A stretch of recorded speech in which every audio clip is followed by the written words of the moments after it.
Ladies and gentlemen, please join me to welcome, to present his address, our special guest of honor, the Honorable Minister of Finance and the Coordinating Minister of Economy, Mr.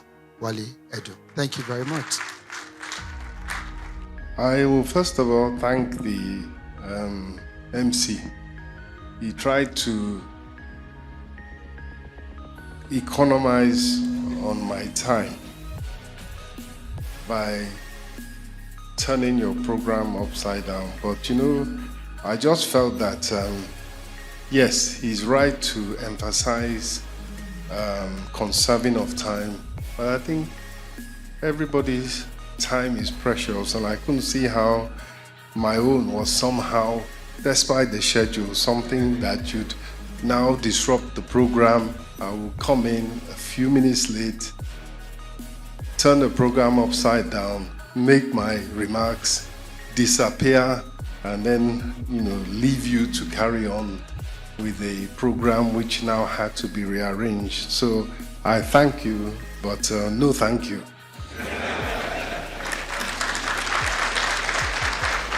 The Governor of Central Bank, ably represented by his Director of Financial Policy, the Governor of Nasarawa State, His Excellency Sule, ably represented by my sister, the Commissioner for Finance, Malam Lamido Yuguda, DG SEC, Dr. Bello Bambata, the Secretary General, Islamic Financial Services Board, IFSB, and the whole of his entourage here with him, the assistant SGs. Congrats on your 20 years.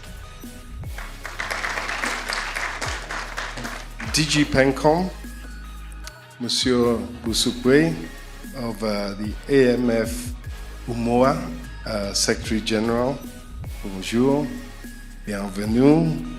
Nous vous souhaitons un très bon séjour à Abuja et quand vous départez, bon voyage. The MD NDIC, the MD FMDQ, the famous Coco, I saw him somewhere. The CEO of Nikon. Before I say all other protocols duly observed, where is Hajara Adeola? Maybe she'll be here later, but she has to be here. You cannot talk about Sukuk. You cannot talk about non-interest finance in Nigeria without mentioning her. Assalamu alaikum wa rahmatullahi wa barakatuh. Once again, I am extremely happy, extremely delighted to be here. And once again, I apologize that I did come a few minutes late. But while I congratulate SEC and IFSB on this all-important occasion, I will say that, the room is full to standing room only because it's such an important event. And next time, they have to be braver. They have to be more, they have to be bolder. They have to call the whole world to this very important conversation. As I heard and as I saw, I was 3 days, I think 3 or 4 days at the COP, but 2 of those days were the weekend, Saturday and Sunday, and it was a very full program. One thing is they called the world there because the conversation they had is so critical that the world had to hear, and an important part of that, it also relates to non-interest financing. What has to be done, the funding that has to be raised, non-interest finance will be a critical part of it, as was mentioned earlier. And that's because, as we all know, we are faced with 3 crises right now. There's the climate crisis, biodiversity crisis, and of course they're related, but there's also the debt crisis in the global south. In particular, there's a debt crisis, and of course the answer is non-debt. The answer is equity. The answer is financing mechanisms that do not mean that you will now have to bear interest, but rather you will have the participatory opportunity that equity finance gives and non-interest finance gives. And so what we are saying here is a critical part of the solution to the crises of the world currently, including the fact that for the rapid, sustained, inclusive growth that is the agenda of President Bola Ahmed Tinubu, you need to have green projects. So you not only need to have projects funded by equity, because as you all know, our debt service levels, our revenue to debt service ratio is, our debt service over revenue ratio is so high that it's constrained. There is physical or fiscal exhaustion in very, very many parts of the world, and there's also a need to finance and green projects so that the way to growing the economy is not just relying on foreign direct investment, domestic investment that is non-debt, but also that is green. One of the key conversations that we had in the last few days was not only people that were interested in investing equity in a reforestation project in one of the states in southern Nigeria that has huge mango grove projects. But there was also another important conversation regarding production of electric vehicles in Nigeria, electric buses, mass transit vehicles in Nigeria.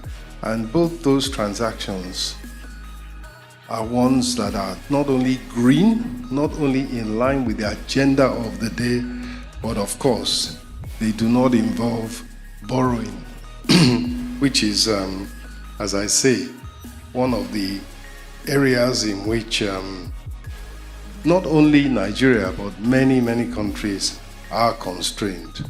So what you say here and what you come up with here is critical in terms of being on the right side of the conversation of how to resolve the major crises that face not just certain countries in terms of debt levels, but the whole planet in terms of a sustainable way of financing projects that are in line with the global climate action agenda.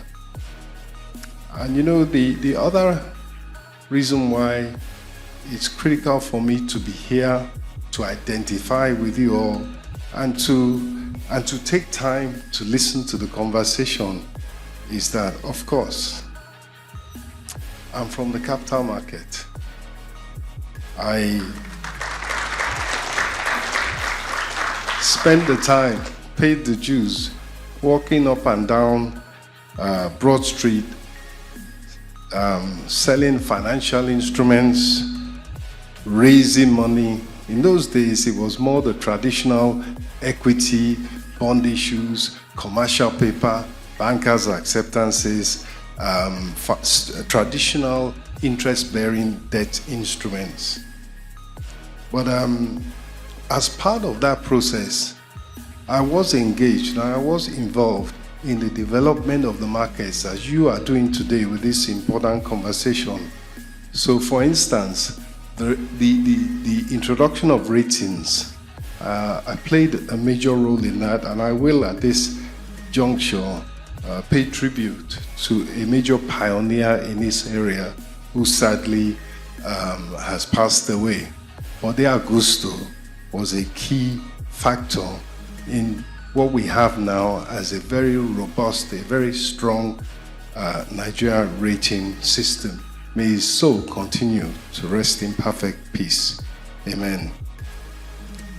The other area in which I'm proud to have made a contribution is the over-the-counter market, the National Association of Securities Dealers market, which is now a prominent and a thriving part. So that was in my time. But non-interest banking, the pioneer, and she has just walked into the room, so I'm sure she'll get a loud ovation, Hajara Adeola of Lotus Capital, Lotus Bank. We commend her for her pioneering efforts, and they continue, and they need to continue, because Sukuk, which she was a major part of introducing the first Sukuk, as we know, is 57% of what is worldwide, I think over $3 billion market. So we need to increase our own participation in that. And I'm hoping that the conversation that you have will not only strengthen the ties between the Islamic finance community around the world, but will also lead to us taking more advantage of the huge funds that are available in a non-interest world, so as to have a viable way of financing the green sustainable growth, which is the agenda of Nigeria, which is the agenda of Mr. President, to attract the investments that will increase the productivity of this economy, that will grow the economy, create the jobs that reduce poverty, and help the president to meet his promises to Nigerians, which is a better life for all.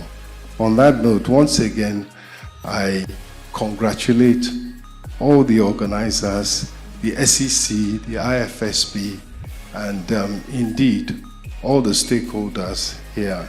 And I wish you successful deliberations over the next 2 days, and I will try and come back and be part of them. Thank you.